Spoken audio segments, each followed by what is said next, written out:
안녕하십니까? 사암침법을 포함한 모든 침술의 황제인 정통사암침으로서 명의를 배출하는 정통사암오행침구학회에서 오늘은 비과학적 양의학 연제 119회 비골신경 신경병증 치료 방법을 말씀드리겠습니다. 비골신경 신경병증도 간이 건강하지 못하다는 증거이며 매우 쉽게 치료할 수 있습니다. 여기에서 쉽다는 말은 성공률이 거의 100%로 높다는 뜻입니다. 상한론, 체질론 오운육기의 이론은 1970년대에 들어서면서 죽었습니다. 한의사라면 난생 처음 보는 질병도, 들어봤지만 처음 치료해보는 질병도 다 치료할 수 있어야 합니다. 또 환자의 증상이 수십 가지라고 할지라도 한꺼번에 치료할 수 있어야 합니다. 명의가 되기 위해서는 훌륭한 스승을 만나야 하며 매달 마지막 토요일 오후 2시에 정통사암침 속에 설명회가 있으며 예약은 필수입니다. 본거는 질병치료 백과사전 162호로 등록합니다. 순서는 참고자료, 원인과 피해야 할 것들, 그리고 치료 방법의 순서로 진행합니다. 참고 자료입니다. 정통사암오행침구학회 미주지부에서 치료한 여성 환자의 이야기입니다. 축구를 하다가 발목 부상을 입어서 석고붕대를 2개월 동안 하고 있다가 풀었는데 오른 다리와 발의 감각이 완전히 없어진 것은 물론 비골신경 신경병증이 생겨서 발목과 발가락을 전혀 쓸 수 없게 되었습니다. 치료가 진행되면서 매일 진행 상태를 촬영했는데 3회차 치료와 마지막 치료를 비교한 동영상을 보여드리겠습니다. 전체 동영상은 링크를 이용하시기 바랍니다.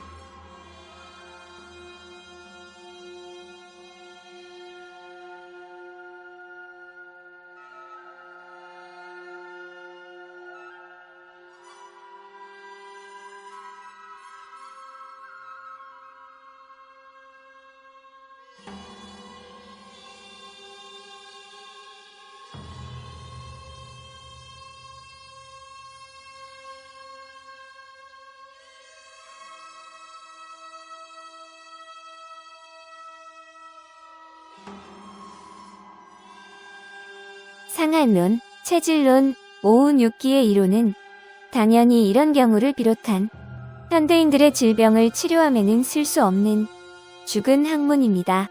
재활의학과 의사의 블로그에 가보겠습니다. 비골신경의 해부학적인 설명은 건너뛰겠습니다. 양의학은 여러가지 문제점들이 있는데 오장육부의 기능과 경락에 대해 무지하기 때문에 무조건 신경에만 의존할 수밖에 없는 것이 이 경우에 속합니다. 침상에서 오랫동안 있어야 하는 환자들이거나 자주 체위 변환을 시켜줄 수 없는 환자들의 경우 발생하는 경우가 많습니다. 또한 부모, 석고붕대, 보조기를 부적절하게 착용하며 비골두 부위에서 장기간 압박이 생기게 되어 신경병증이 발생할 수 있습니다. 다리를 웅크리고 있는 자세를 지속할 경우에 신경이 고무줄 당기듯이 당겨지면서 변인에 의한 손상이 발생할 수 있습니다. 그 외에는 무릎 관절 부위에서 발생한 외상이나 비골두 부위 골절에 의해서도 발생합니다. 이와 같은 문제가 있었다고 하더라도 오장육부가 건강했었다면 이러한 비골신경 신경병증이 생기지 않았었을 것입니다. 오장육부가 건강하지 못하게 된 직접적인 원인은 잠시 후에 설명드립니다.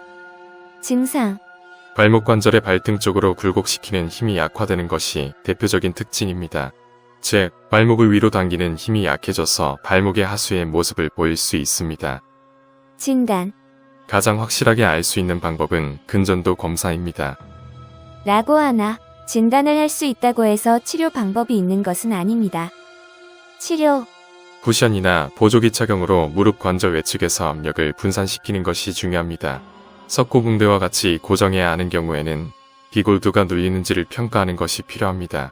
또한 장기간 무릎 관절을 굽히거나 다리를 꼬아서 앉는 자세를 하지 않도록 교육이 중요합니다. 발목 하수가 심한 경우에는 짧은 다리, 플라스틱 보조기를 처방받아 사용하는 것이 도움이 됩니다.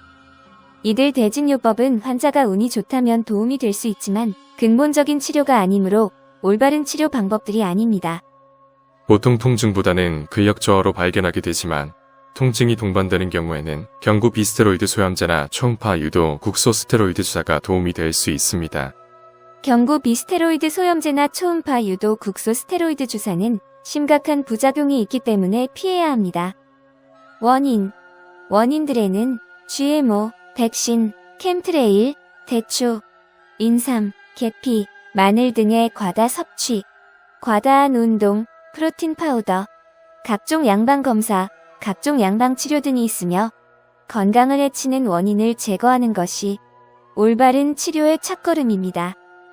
정통사암호행 친구학회의 치료 방법입니다. 정통사암호행 친구학회에서만이 가르치고 있는 비교 맥진법을 써서 치료 방법을 고르는 것이 가장 좋지만 여기에서는 두 가지 방법으로 설명드리겠습니다. 첫 번째는 사암한열 보사법을 이용한 방법이며 혹자는 열격, 한격이라는 단어를 쓰는데 원래는 그러한 단어들이 없었습니다. 간이 건강하지 못해서 생기는 증상이기 때문에 간의 열을 떨어뜨리는 한열 보사법을 쓰되 해계, 양보, 살을 추가해서 치료하면 됩니다. 두 번째로 가능한 방법은 대장 정격에 해계, 양보, 행간, 살을 추가하면 됩니다. 대부분의 환자들은 다른 증상들도 함께 있기 때문에 환자의 모든 증상을 치료해야 하며 따라서 그에 따라 치료 방법도 달라져야 합니다. 정통사암호행 친구학회 회원이라면 누구든지 쉽게 환자의 모든 증상을 한꺼번에 치료할 수 있습니다.